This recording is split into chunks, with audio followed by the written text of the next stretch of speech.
For those who just joined, my name's Evan. I'm from the BuzzSumo team.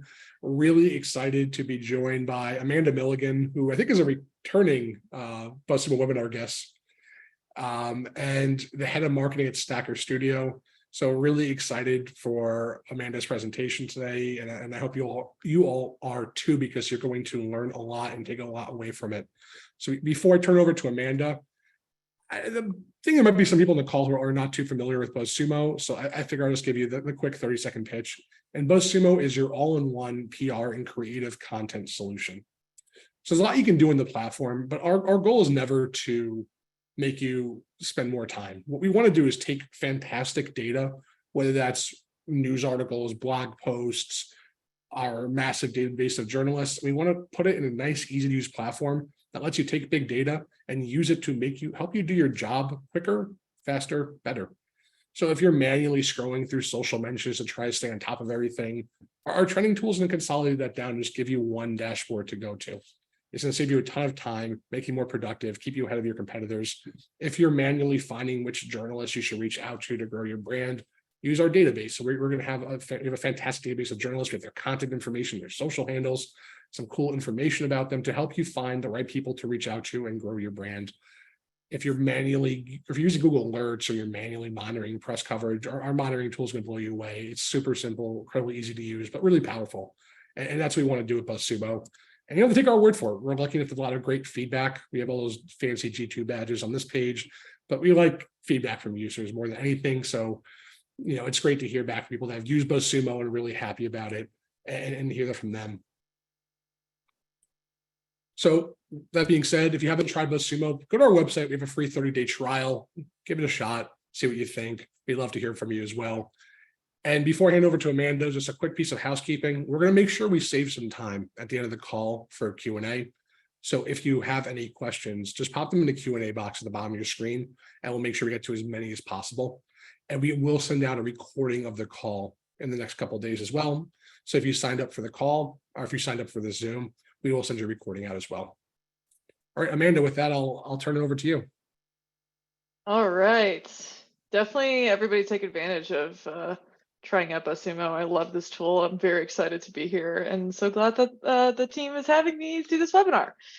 So creating content that publishers love, one of my favorite topics.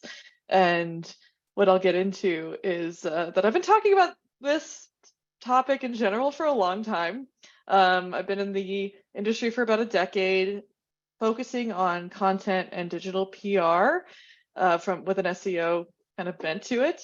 I've written for a lot of different publications about it, but right now, for the last maybe year and 8 months, I've been working at Stacker. And Stacker is essentially a newswire, sort of like AP or Reuters, except that Stacker gives all of its stories away for free to publishers all over the world.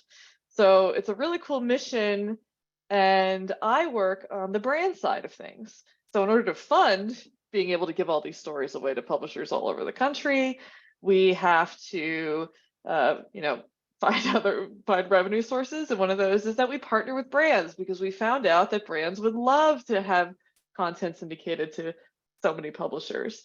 So the really cool thing is that for the first time in my career, I have access to a back end that shows all the stories Stacker's ever distributed to, I think it's, as it shows here, more than 3,000 publishers, mostly in the US and the UK, I will say. Or not the UK, excuse me, US and Canada. Mostly in the US and Canada, so we're hoping to expand. But more than 3,000 publishers. We see every story we've sent out and how many times it's been picked up. I've never had that amount of data about the success of stories that we've done. So it's been really fascinating. And I literally sat down one day and said, let me take a look at all of this information. Let me take the top stories that we've ever syndicated and get a sense of if there are any trends that we can pick up that are not only beneficial to us, but to other marketers and other PR pros and other SEOs. So I think in 2022, we sent out nearly 2,000 stories. I looked at the top 500 of those, and all of those stories got at least 200 media pickups, meaning we would send out a story and it's all earned. So the publishers, we don't pay them to republish anything. So they chose to republish. That means 200 different publishers republished the story that we sent out through our newswire. So I just wanted to give you a baseline of like where I'm coming from when I talk about this analysis. So down to the insights themselves. The first thing I noticed when I was looking at our top performing stories is that superlative content was killing it. And I think there's a reason for that. When you talk about superlative, meaning, most or least, highest or lowest, first or last, these examples here, it tends to have this inherent drama in it, right? I mean, you're basically deciding what is superior and what is inferior in a lot of different ways. So when you're doing that, it's inherently interesting. And literally sometimes it's useful in ideation to write down these pairs of different like superlative words to help guide your content ideation. Like maybe you have a topic, consider these different things and see if there's data to support that.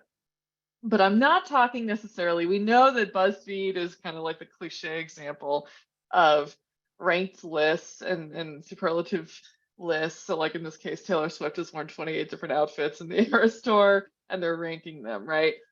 These do very well for BuzzFeed. I'm not knocking them, but that's not what we're talking about here. We're not all BuzzFeed. Most publishers are not looking for more subjective content. They're not looking for your opinion on things because they don't know who you are. They're looking for the data-based approach. I'll say that again, the data-based approach, because trust is down across the board. That's just the reality. This graph, I think this graphic is a little old, maybe from last year. It goes through 2021, but it has probably, I believe I saw it's gotten even worse in 2022. People do not trust what they're reading. It is just not like a pleasant kind of era that we're in terms of trust online, but it makes complete sense why that is. But because of that, people really need to know that the information that they're reading has a solid methodology, that it's based on objective fact and not subjective opinion, and that goes double for news sites. And if you're pitching something to a news site, you have to start from a place of earning their trust immediately, and the way to do that is through these this data-based approach. So if you've never done this before and you hear that and you're like, cool, theoretically that sounds great, but how do I start? What I usually recommend is, first of all, if you have internal data, not every brand does, but if you, like I just mentioned, we have internal data, right? I have access to how all these stories performed, and I am using that and communicating those insights to you all. That is something that I'm able to provide because we have internal data. If you have data like that, where you know that if you shared the top trends and insights from it, that would be interesting and useful to people, absolutely do that. If you don't, there are plenty of free data sources out there. And in fact, at Stacker, we use government data sources all the time. Here's just a handful of them, and they're free. And it's almost overly simplified because if you think of the census itself, it's not just one report. Census has a ton of reports that go out that are all released at different times, and you should absolutely go in and take a look and make a list of all the ones you think are even remotely applicable to what you do, and write down when you think they might be refreshed as well. Because if you're one of the first ones to do an analysis when the data is updated, that can give you an edge too. But we have used all of these. And to prove that, I'm going to show you some examples of how this has worked for us. So metros that gained the most employees over the last year. So that's the superlative part. Where in the country has hiring been the best? Okay, that applies to a lot of people. We use the Bureau of Labor Statistics, and this story got picked up 173 times. So free data source. The angle we took was, okay, in the current economy, where is it that that companies are hiring the most? This could be really interesting for folks who are trying to maybe move. This is interesting to folks who want to see where they live currently shakes up, maybe validate the struggles they've been having getting a job, whatever it is. So another example, 10 US universities with the most graduates in multicultural education master's programs. The reason I included this example is it's more niche, right? It's not as general as employment across the country. We're talking specifically about multicultural education master's programs, but it's really interesting when you break these numbers down. I know I'm not going to go into the full story. I recommend checking it out. And this is from the information from the Department of Education. I got 310 pickups, which is pretty wild. And then finally, cities with the most singles 65 and over. I just love this story. This is an angle that's like I've never seen taken when we're talking about singles who are a little older. But again, most cities with the most singles, we're back to the superlatives. That's just based on census data, and that also got 300 pickups. Do not be afraid to use free public data that's out there as a starting point. Once you're getting used to it, you've done a few of these analyses, and you put stories out there, then you can start thinking about other sources for data, which could be surveys that you run or APIs that you get access to from these different sites, like a lot of, like the TripAdvisors of the world or the Redfins of the world, sites like that can provide access to their massive data sets, and then even combining different data sets to get unique perspectives. So insight 1, superlative content. Insight 2 is that location-based content has a really high ROI, especially when paired with superlative content. So you can have superlative content, and we saw in that first example, we talked about states that have the highest employment. That was an example of that. We added the layer of location-based content on top. What I noticed is that when you pair these two things together, there was an incredible amount of success on our side. This isn't super shocking because if you look at the news values, and if you don't know me, my background is that my degree was in journalism. I've never been a working journalist, but my degree was in journalism. And one of the first things they teach you are the news values. And this is a list of the ones that I learned. Oops, there's a bunch of different, now of course I can't go back. There's a bunch of different approaches to this and slight alterations. This is the list that I learned, and it was always grilled into me that proximity is a huge news value. And essentially all that means is people, human beings, tend to care more about what's happening near them versus what's happening far away. It's why we have local news. It's why we have neighborhood bulletins and next door and all kinds of things like that. It matters, if a road is shut down near you versus one that's shut down in another county, right? I think that marketers and PR pros tend to overlook this angle, and that there's a huge amount of opportunity here, especially because there's so many local publications that don't get as much hype. They're not as exciting as maybe, obviously like the New York Times or the USA Today's of the world, but they have just as much authority and a ton of credibility within their audiences. So let's look at some examples. The more general version of the story that's still localized and superlative is counties that have the biggest growth in housing over the last decade. So again, you see kind of like the same structure as I mentioned before with states that have the most employment growth. Counties that are seeing the biggest growth in housing. And what we would do is we send the story out like that first. That's kind of what we call the more national approach, where any paper can pick this up and it makes sense for them to pick it up. But then, not only is it already localized and superlative, we then take that and we tweak the headline and resend it out to publishers only in that state. And here's the example of that. Texas has 9 of the 20 counties that have seen the biggest growth in housing. Now, all of a sudden, say you are a publisher in Texas, which one of these headlines would appeal to you most? Literally, sometimes all it takes is the way that you're pitching the story to specific publishers. And you hear this a lot about customization, personalization, but it comes down to the story itself a lot of the time. Instead of just saying, hey, here are all the counties. And like both of these do well. It's not like the first one didn't do well. But we've seen circumstances where we've doubled the number of links that we've earned for a story by literally repackaging it for the different states or the different cities, and then sending it back out to just those relevant states and cities. So here's another example: how child vaccination rates compare across every state. So this has less of like a direct superlative in the headline, but it's inferred. It's like, okay, we're going to look at the vaccination rates across every state. So you can send that version out, or in the case of PR, you can pitch that version out to anywhere that doesn't maybe have the highest or the lowest. But then we take the highest and the lowest, and we sent out Vermont as the #1 state with the highest child vaccination rates.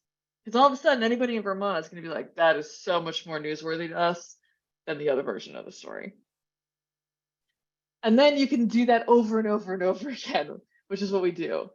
And then here's an example of that. We'll say, okay, we have a story about the most rural counties in Texas, or in like across the country, across the US. We'll send that out in every state that is included in the story, and get a ton more views and links accordingly.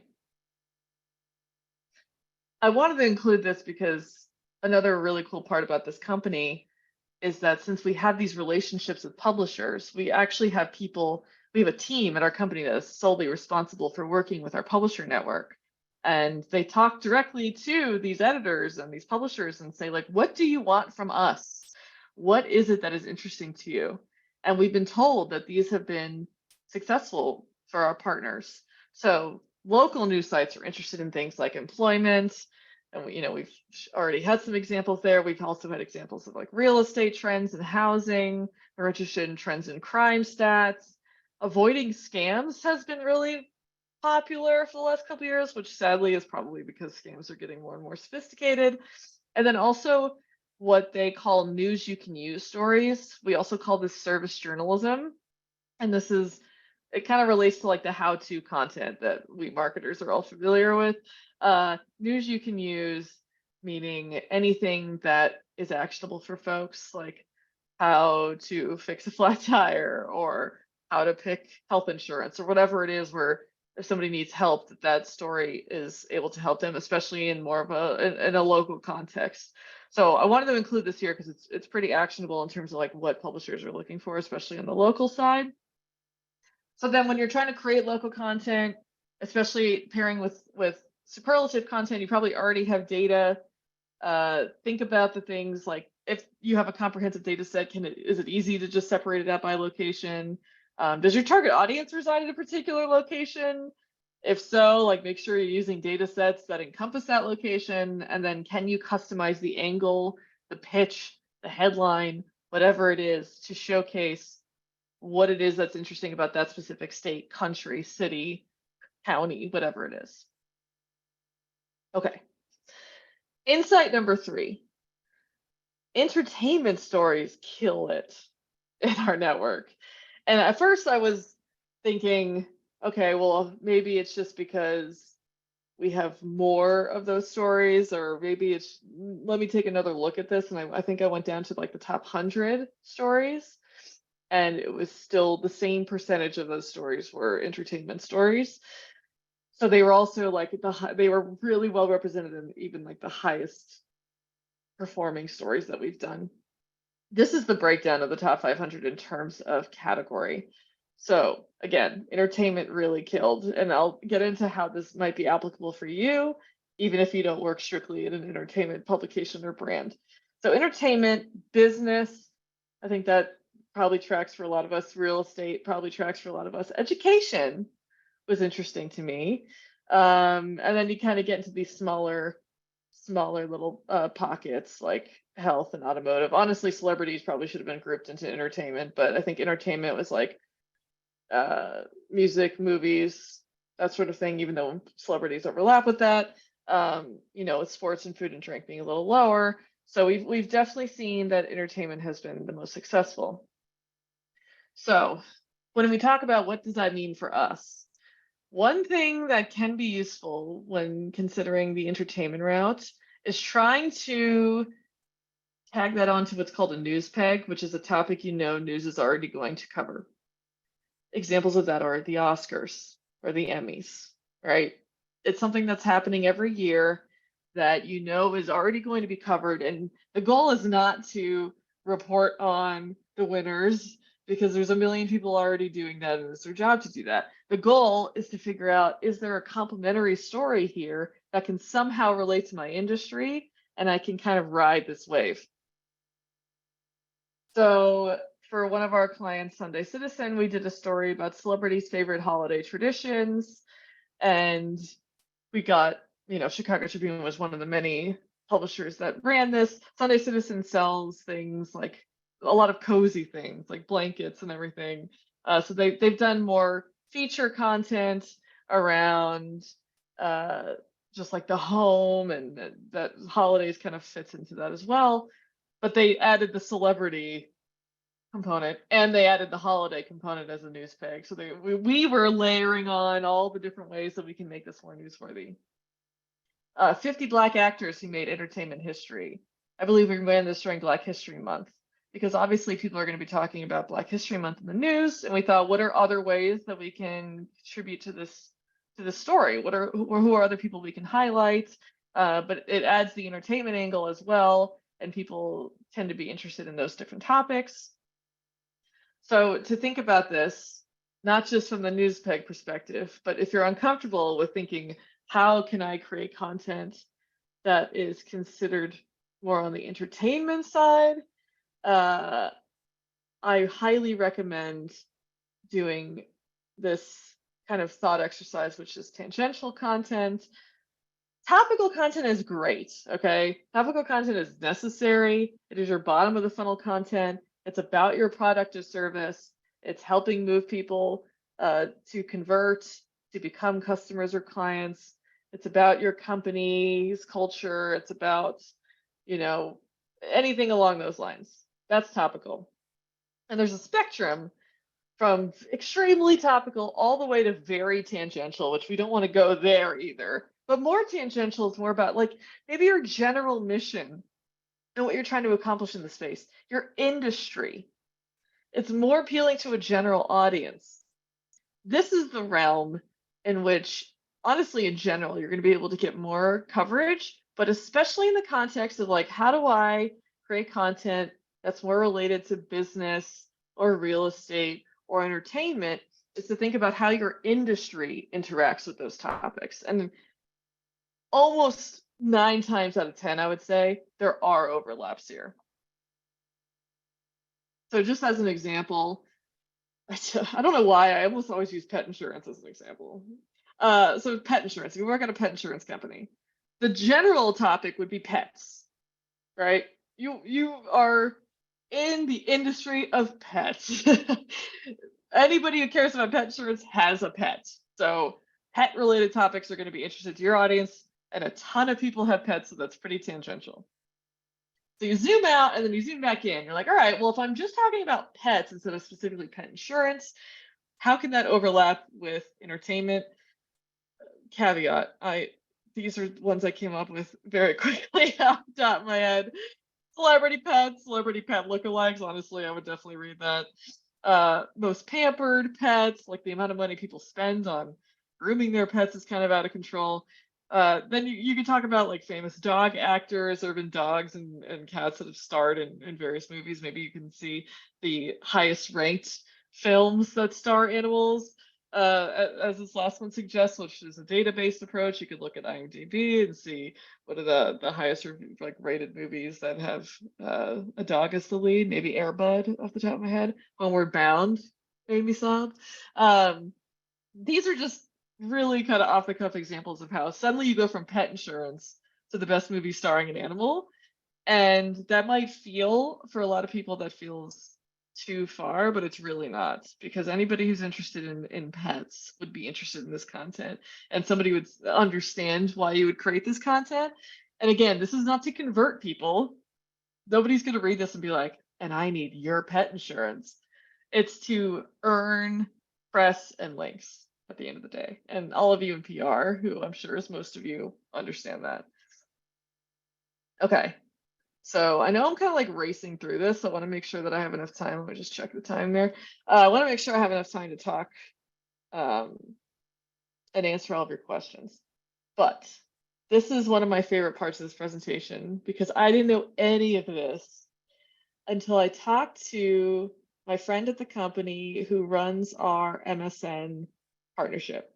We submit our content through MSN, and she has a really impressive editorial background and is very skilled at figuring out how to increase engagement for content. So I asked her, I get a lot of questions about this. I get a lot of questions about, and in the PR context, subject lines apply here. And that's why I'm including this. It's not just the headline of the story. For us, that's all we really have to work with. We send these stories out to a newswire. All they see are the headlines. So we have to make sure our headlines are catchy. But for PR, it's also the subject line of your pitch. And I think these tips really apply to both in a very impactful way. So I get excited to share this because my mind was blown when she gave me these tips. Here are the 4 things I'm going to cover very quickly. Your headline structure checklist. If the more of these you have, the better chance you have of engaging whoever you're pitching. Challenge preconceived notions, lead with an interesting statistic, call out a data source, and make sure it sounds human. And I'm going to show examples of each one of these. So challenging preconceived notions, even for something that seems like pretty straightforward, can kind of be turned on its head a little bit, especially if you're using original research, data, manual research, things along those lines. But here's an example. Common household items that are actually bad for the environment. Notice the word actually here. It's a subtle addition, but by saying they're actually bad, what they're challenging, what this headline is challenging, is that it might not be household items that you would have thought are bad for the environment. So suddenly you're reading this headline, you're thinking, I might be missing something here. And it gets you to click. Leading with an interesting statistic. About 1 in 3 childcare workers are going hungry. Sad statistic, absolutely. And it's more relatable to be able to say 1 in 3 than it is to say a raw number. Because 1 in 3, you can feel how many people that is, right?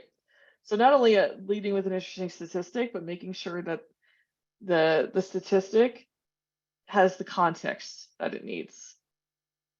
Calling out a data source. 100 of the best films of all time.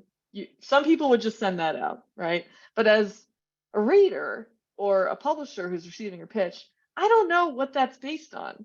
Is this like a BuzzFeed type post where it's somebody's opinion? Whose opinion? What are their credentials? Are they, like, do they review movies? Is it just a random person? Is it a series of people? So in a lot of cases, literally adding the source in the headline can be very effective. So now all of a sudden, 100 best films of all time, according to critics. I know exactly what I'm getting when I click on this. And I know that it's authoritative because it's based on what critics have had to say. So you're putting that all up front. Make sure it sounds human. This one was very interesting to me. We had a lot of success on MSN using things like the second person, meaning you and yours. In this example, most stolen cars in America and steps you can take to avoid losing yours. Again, you can stop at most stolen cars in America and maybe have the data source in there. But in this case, we're also adding that service journalism part that I mentioned earlier that local sites love so much, and steps you can take to avoid losing yours. That became very personal all of a sudden. I'm like, oh, not only are these are the most stolen cars, but mine could be stolen, and how can I prevent that from happening? When she made these changes, the traffic went crazy. It was really stunning. And this is what really blew me away. Here are the actual examples of the changes that she made. So you can see my examples, but this has the data to back up that it works. So the original headline was 10 potential early signs of dementia. She changed it to 10 potential warning signs of dementia you need to know according to the CDC. So which elements are we seeing added here? You need to know, make it sound more human using the second person, and then adding according to the CDC. So you know that the information included in this article is legit. Those changes, just in the headline, increase the page views by 165%. This one personally had an impact on me. Most humid cities in America. When I see that, I have cities that pop into my head. I'm sure you do too, based on where you've lived in the world. I know this is specifically about America, but I'm sure that you have a thought. If you saw this, you'd be like, I have an idea. The updated version. This is the most humid city in America, according to data, and no, it's not in Florida. I am from Florida. I'm from Fort Lauderdale, Florida, South Florida. It is so humid there. I was 100% sure that would be at the top of the list. So when I see that in this headline, and it's based on data, and it's somehow not at the top, that is challenging preconceived notions right there. I think that this is a brilliant update to a headline, and the data reflects that. Over 100% increase in page views. It's unbelievable. It's literally the same information. It's just adding a little more intrigue to the headline that prompts me to click on this. Maybe I would not have clicked on most humid cities in America because I feel like I know those already. But the second version of the headline says, no, you don't. All right, another example, original. Here's how much home prices have risen since 1950. The updated version is, prepare to be shocked. This is how much the typical home costs in your state in 1950. A lot of things happening here. I added the bolding, by the way. Prepare to be shocked makes it the more human feeling. It's telling you your expectations are not going to be met. This is going to be different than you think. And then this is how much home costs, the typical home cost in your state in 1950. So this is going back to what we said before, localizing. This took, we had the localizing in the original story, but we didn't call it out in the headline. Anytime you're able to do that, it can make a massive difference. This had a 7,000% increase in page views. Like, I can't make this up. It's completely ridiculous. So I went through a lot of information. Obviously, I can talk about this forever. Louise linked to the report that we did called What Publishers Want that details all these things that I talked about in this presentation, includes a few more little things. But if you have any specific questions, please let me know. This is our website. That is my Twitter account, and that is my email. Send me any questions you have. I'll ask them now as well. But if for some reason we don't get to something, or if you have like a much more like customized or personal question, feel free to reach out to me. I love talking about this stuff. And I really appreciate you all having me on this webinar.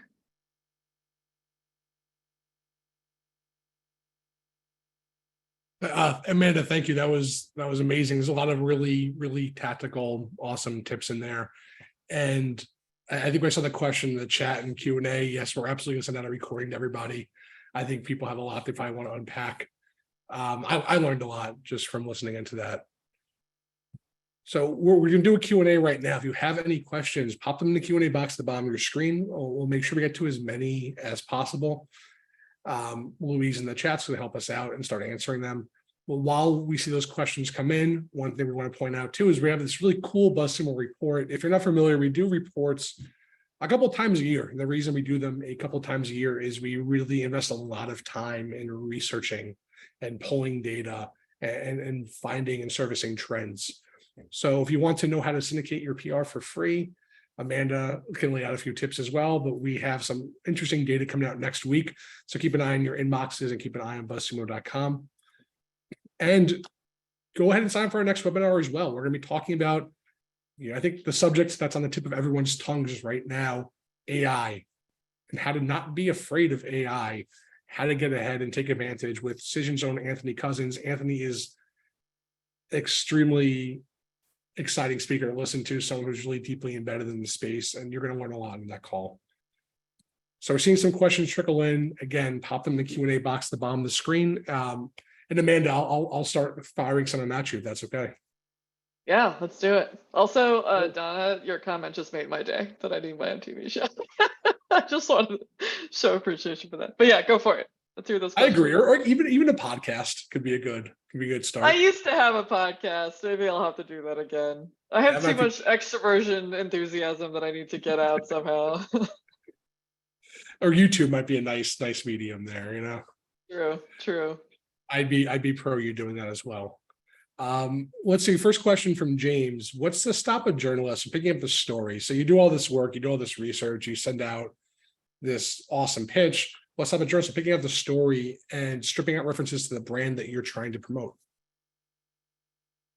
Great question. I know this is often a concern for reporters now, or for digital PR folks.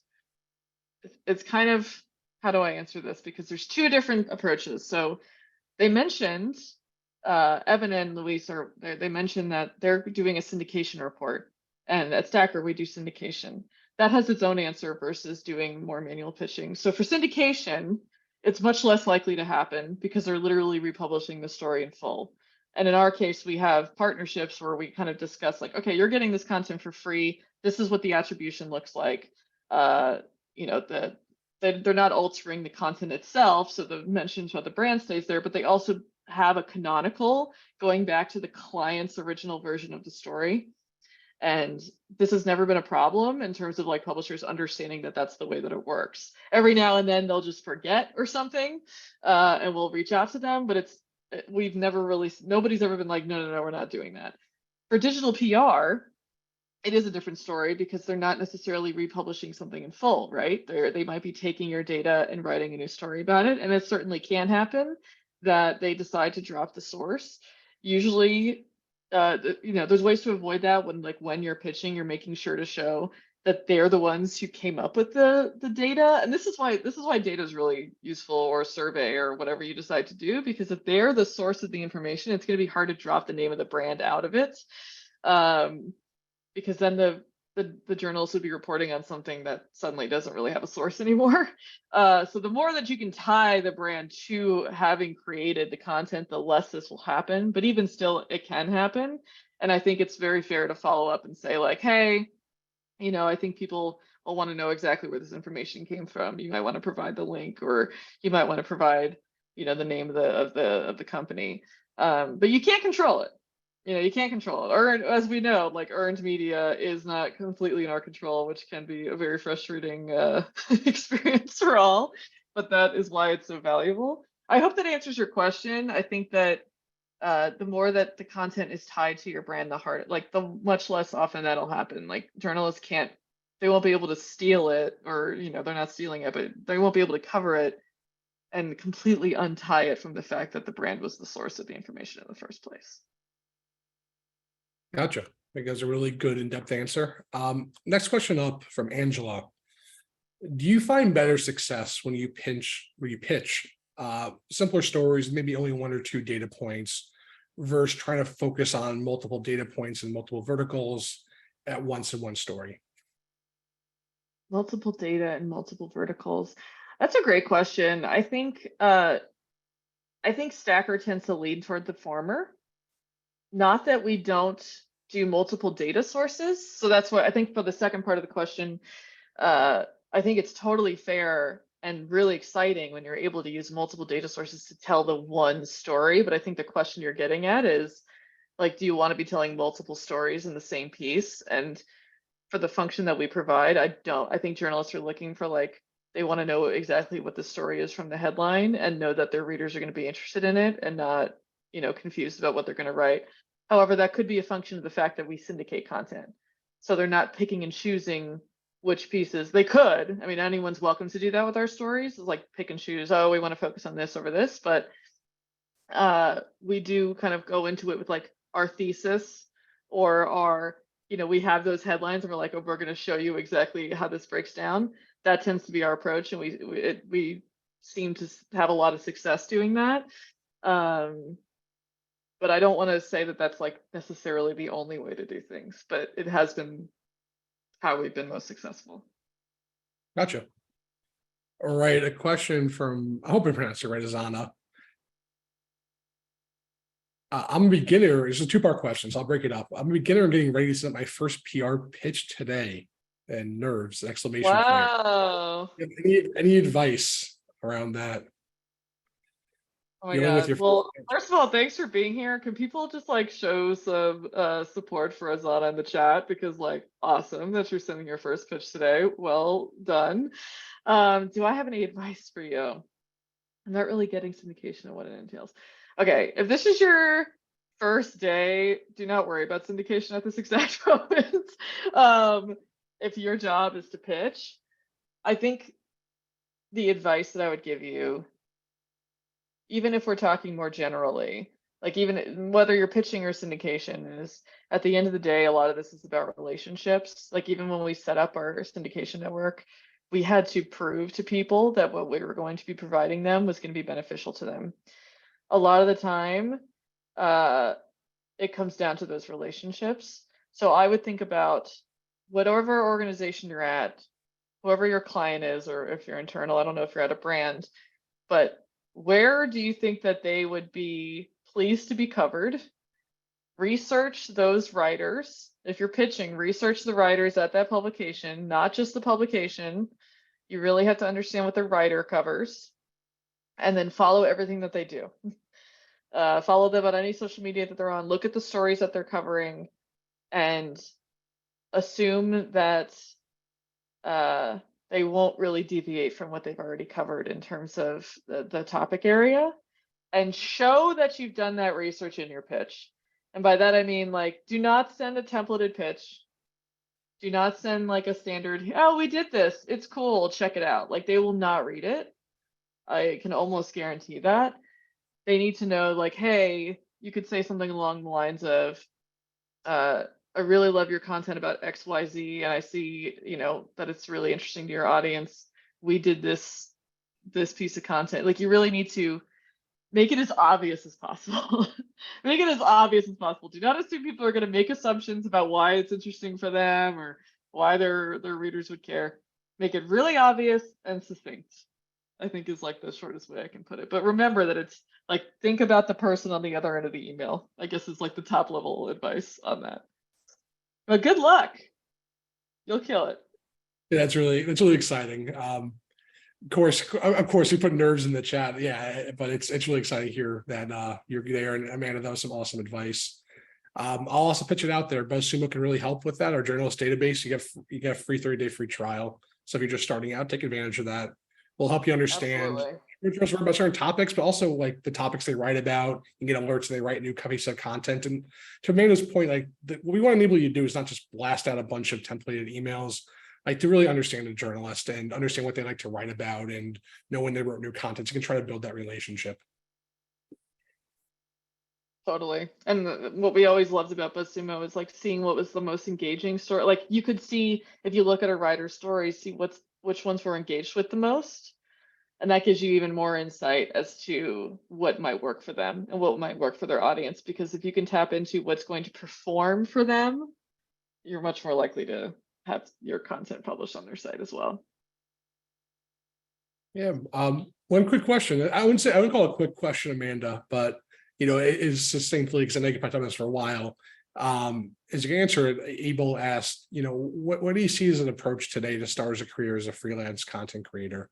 Like if you're looking at that journey, how would you look to get started?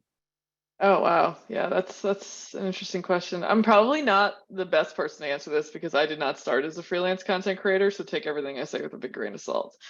I started in an agency, which is an interesting approach because you learn a lot quickly, but agency life can be a hustle. Freelance life has its own challenges. I think that first, just get the work you can get and think about what your niche is going to be.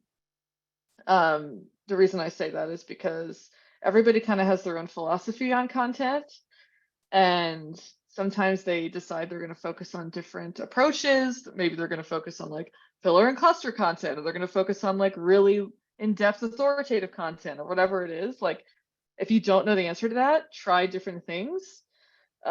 See what you can, work with companies that value you. Try to get jobs with, try to find a mentor maybe is maybe the first thing I would do. Follow other people in the industry who do this already, like Chima Meje. If you don't follow her yet, do that, because she has an amazing on-site content business, and she has all kinds of resources on not only how to be a better content writer, but also how to grow your business. So like follow the right people online and follow their advice, not not mine. I think those are some great first steps to take. That was awesome. Yeah, and like you said, take it with a grain of salt. I think you hopefully able got a good push in the right direction and someone to connect with. All right, I mean, I think we kept you a long time, so we'll cut it off. Guys, thank you so much for joining. I mean, and asking questions. Amanda, thank you so much for joining and giving us all this amazing info and answering everyone's questions. Thank you all so much. This has been a lot of fun. And again, feel free to email me at amilligan@stacker.com if you have any questions and anything I didn't get to or anything more in depth you want to chat about. Awesome. Well, again, everyone, thanks a lot. Thanks for giving us your time, and we'll see you next time.